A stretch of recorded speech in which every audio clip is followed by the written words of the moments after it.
Ahoy there folks! A lot of you seemed to enjoy that video of Carrie and I talking about what life out here is like, so I wanted to post another one from the old channel across here, which was when we took a day trip from Msuna fishing camp, which is a place that my mother-in-law and her husband run and operate. It's a great little fishing resort right up the north of Zimbabwe, right on the Zambezi, north of Wangi.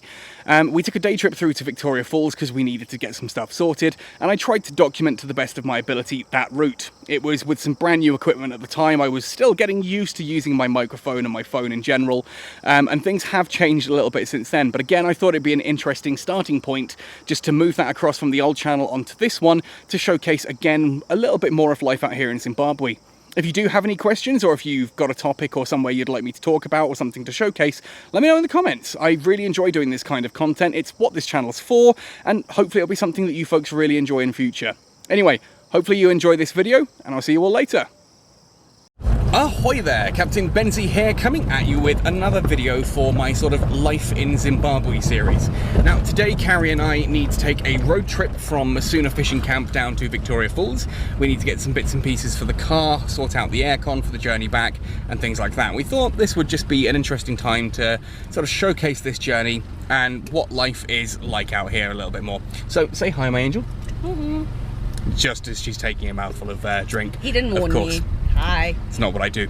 Anyway, so behind us here, we are now currently crossing a bridge. If you've watched any of my videos in the past on like life out here, you may have seen photos of this. This bridge kind of is where the dirt road behind us, which you can't really see, suddenly becomes a tar road. But below us, we've got this beautiful stretch of river here. You can see some ladies going down doing the washing and laundry. That's how they do it. Essentially, yes, they do need to be very careful down there. The question we always get asked is, are there crocs in the water? And the first rule in Zimbabwe is to always assume that yes, there are, because 9 times out of 10, it's accurate. There are always crocs in the water, and yes, people do get taken. Masuna fishing camp has had its own, share of tragedies on that, where folks have gotten too close to the water and have been taken under by crocs, or they've been on a boat and it's capsized and things like that. Hippos as well, obviously. You don't tend to get hippos in small rivers like this. It's possible, but you don't tend to. Anyway, what I'm going to do for this video essentially is just kind of showcase the journey from Masuna fishing camp down to Wangi town, and then from Wangi town through to Victoria Falls. Now, we used to live in Victoria Falls, so this is the first time we're going back in the last year. We moved out June? A year and 3 months. Yeah, June 2020. So as we're recording this, it's the end of October. So yeah, you can work the math on that one. Anyway, I'm going to pause this for the time being. I am just going to start and stop and cut through. And we will showcase this really cool journey. There's a lot to talk about, a lot of interesting stuff, I feel, so we can see. So first things first, this that you're looking at here is Decker Drum Airstrip. It's a very windy bit of road that goes all the way around this, but this is theoretically, if you wanted to get a nice quick way in or out of this area, this particular airstrip is the one you would land at. Obviously, it is literally just a long open patch of dirt that is kept fairly, short on the grass, and big rocks are moved away. You'd probably fly something like a Cessna into this, simple 4 or 6 seater. It's not going to take anything really much larger than that. You can see the windsock coming up here in the distance, and just behind this acacia there, you should see the orange windsock. I'm saying I can't really see the camera because of the sunlight, but it is there, I promise. Anyway, we're going to continue down this road here. I do apologise for how I look and for how the windscreen looks. It's been a long journey and we're covered in sort of dust and dirt. But again, we're just going to have a look and talk about the journey as we go, show you some of the landscape and talk about what this area is like. Now, I think one of the obvious first things to talk about in regards to this journey is the actual road itself. You can see that this is quite a narrow tar road. It is literally the width of a car, so if you see oncoming traffic, one of you has to pull off to the side and wait for the other one to pass. It's very windy, it goes up and down through the hills. You can see here we've got this wonderfully sharp little bit coming up ahead with the electric pylons in the distance. This is not the kind of road that you should speed on, but absolutely it is the kind of road that people do speed on. It's got a real sort of history of having a lot of quite bad accidents along here, which is really, you know, it's crazy because you look at a road like this and you think, why would anyone take that risk when you're winding through the hills and there are trees either side, or sometimes a dead drop on the side, and it's only wide enough for one car? Why would you risk coming up a blind rise at like 120 k's an hour straight into oncoming traffic? I don't know, but hey, that's just my opinion. Now, as I'm recording this, you've probably seen we've gone past a couple of people walking. Yeah, it's that whole African trope that people do just walk everywhere. Very much accurate, to be fair.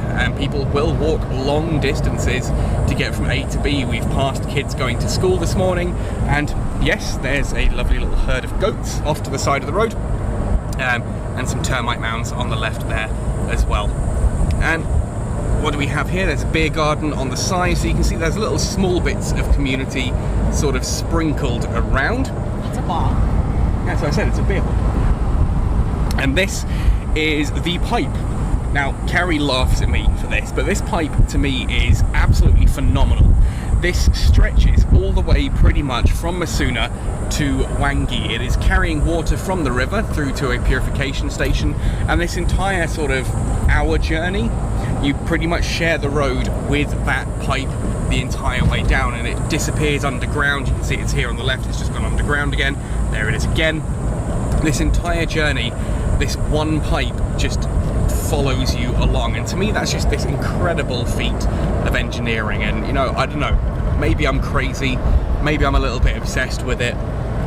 Yeah, I'm a lot obsessed with it.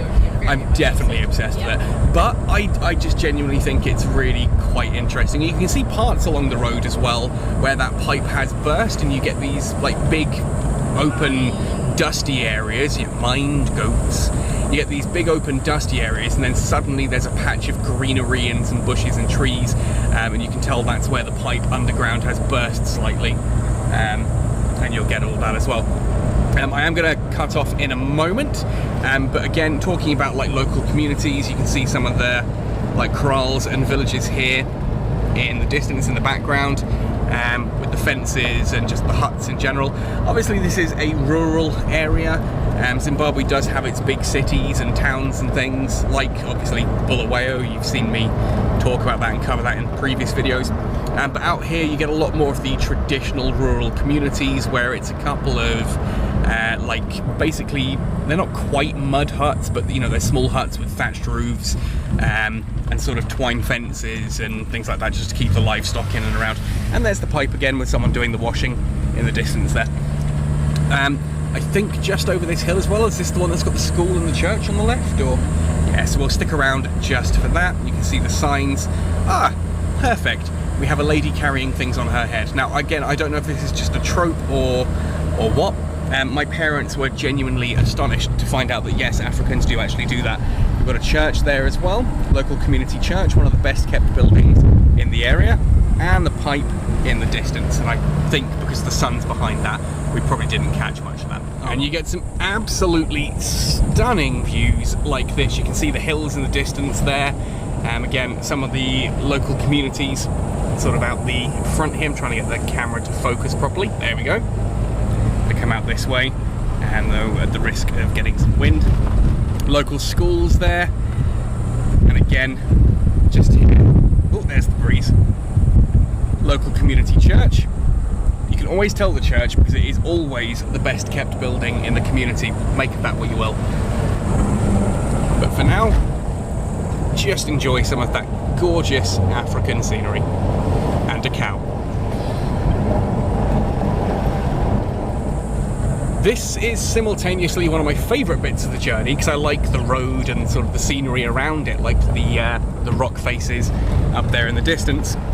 Very windy, dangerous bit here again. You slow right the hell down for this.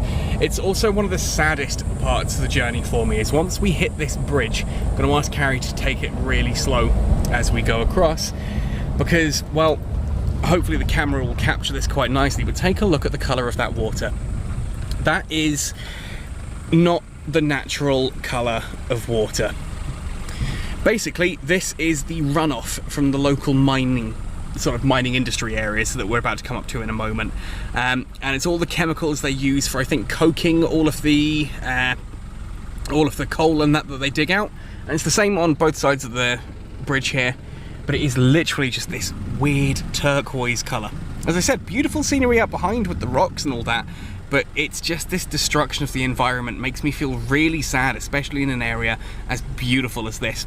Now, we are coming up on the coal fields, so we're going to move ahead, and I will cover that once we get to those, because it's not... And now for this part, I'm actually going to step out of the car to showcase this, because these behind me are the Wangi coal fields.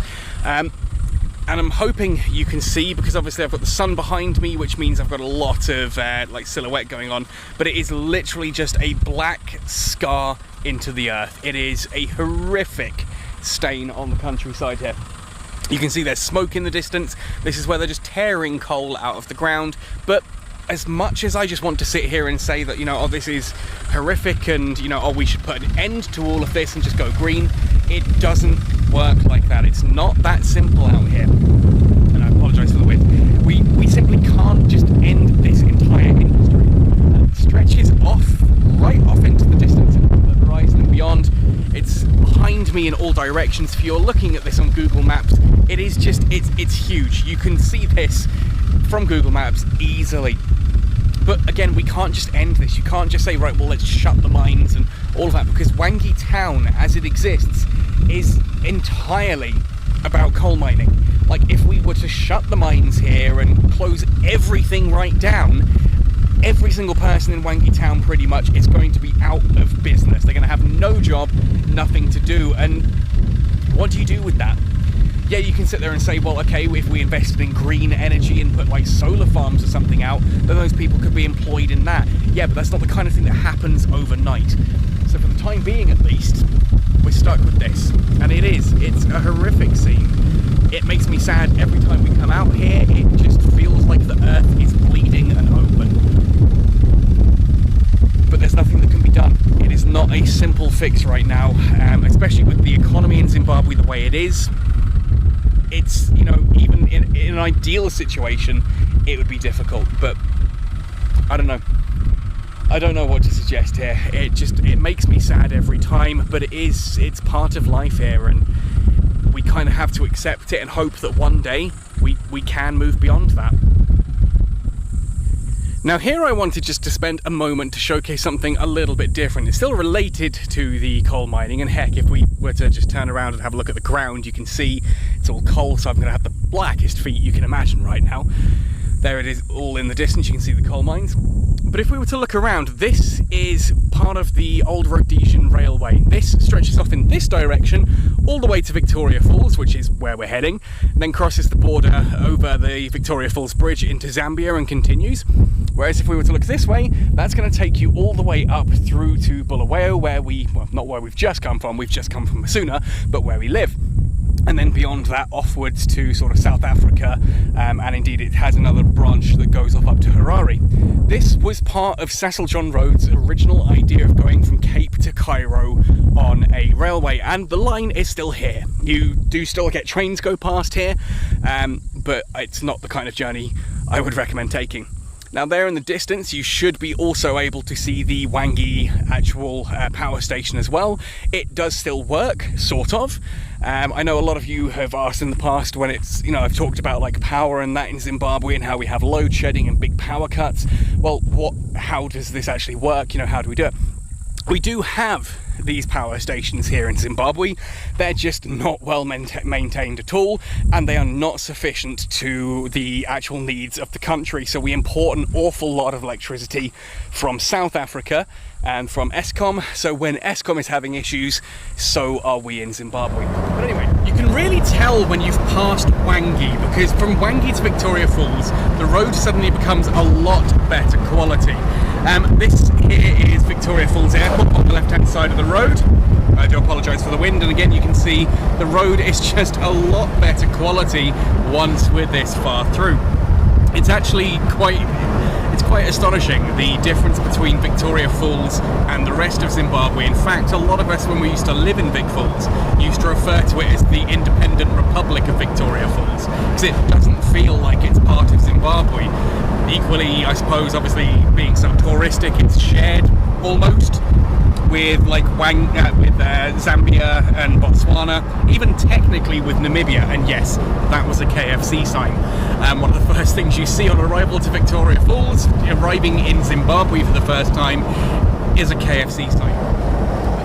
This is now the final approach into Vic Falls town itself. In fact, what you can see in the distance there, with the water tower and the sort of town spread out before it, is the...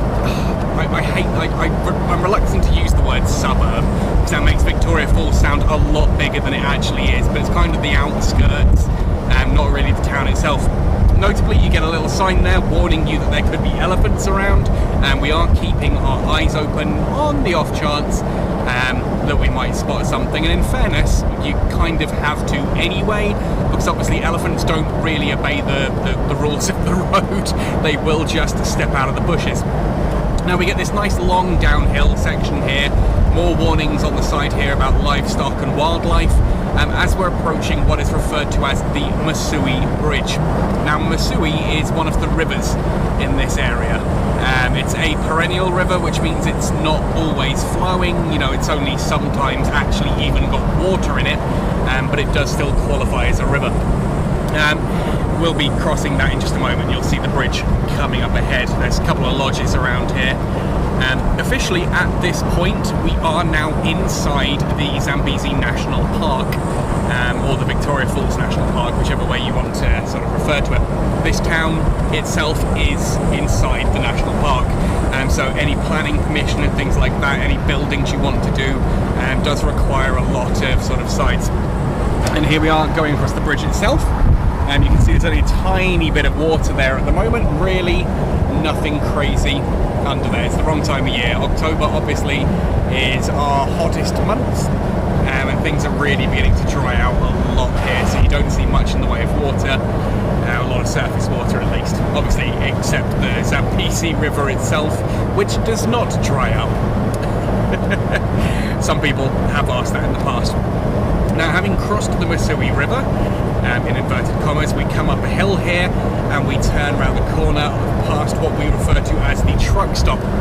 Obviously, Victoria Falls is it's a hub point for a lot of transit. If you want to go across to Zambia, I don't think there are any other actual main crossing points really, other than taking a ferry across Kariba or Binga, which just is not a good way of doing things.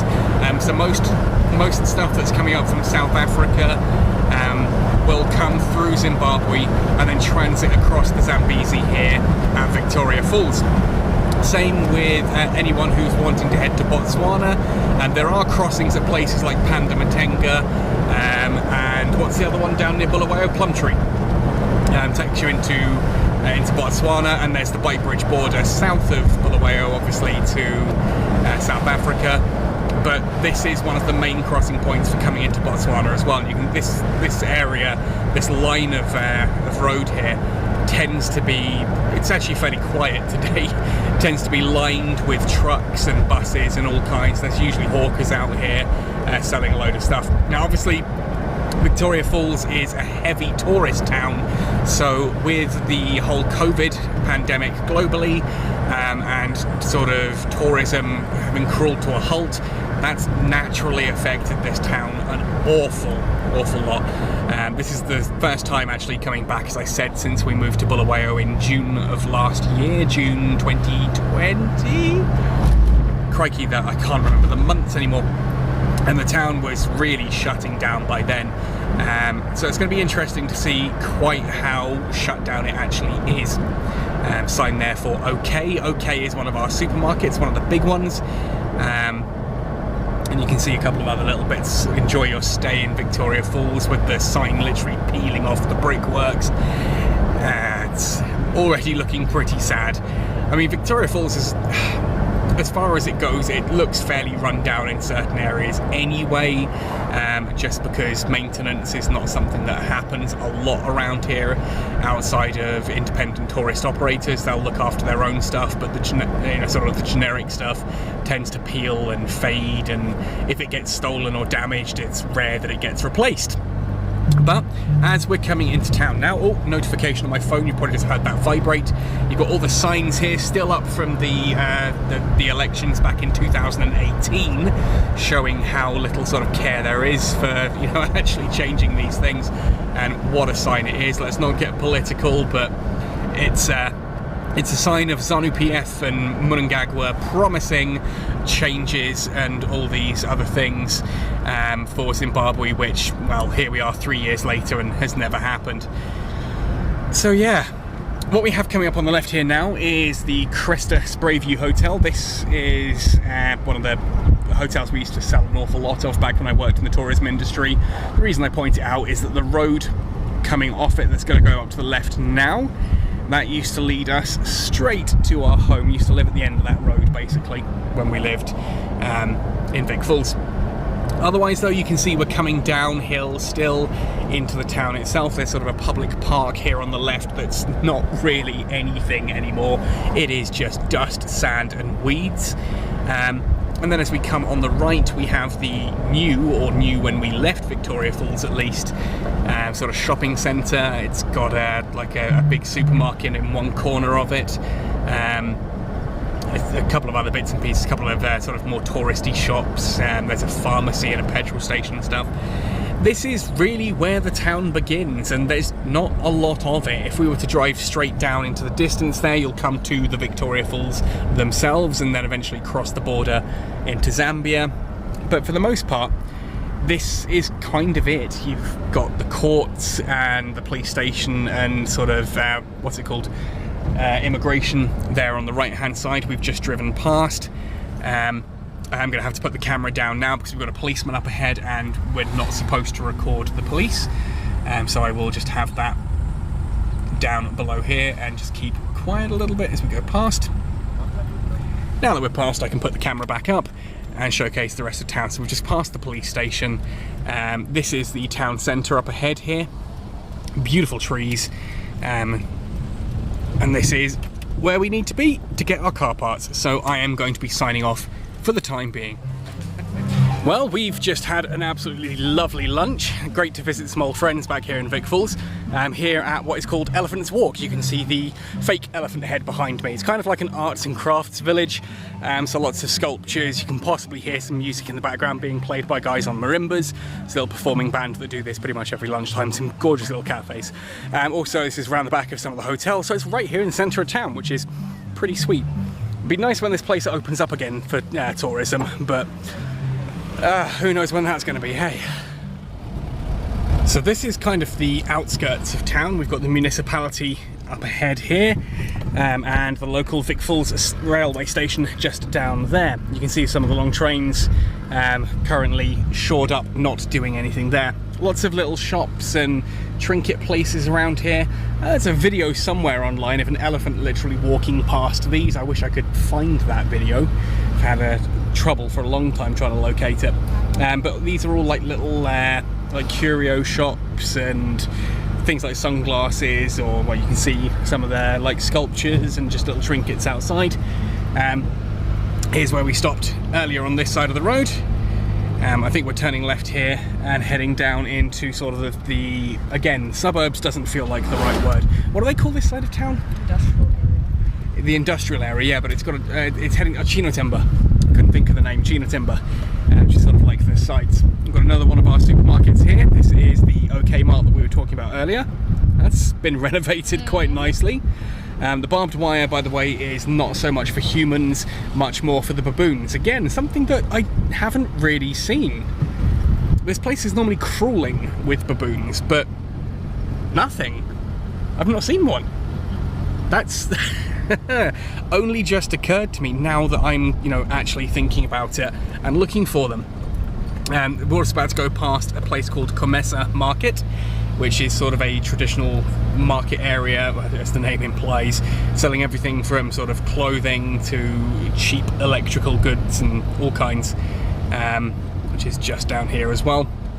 But this is what sort of the back end of Vic Falls looks like. This is the Victoria Falls that you don't really see if you come here on a holiday, because all the lodges and hotels are central town, whereas this is more the sort of the community side of things. It's referred to as the industrial area, but as I said, there are a lot of like markets and bits and pieces. This is Comessa Market here on the left under this metallic roof here. You can see hopefully in there briefly. This is so much quieter here.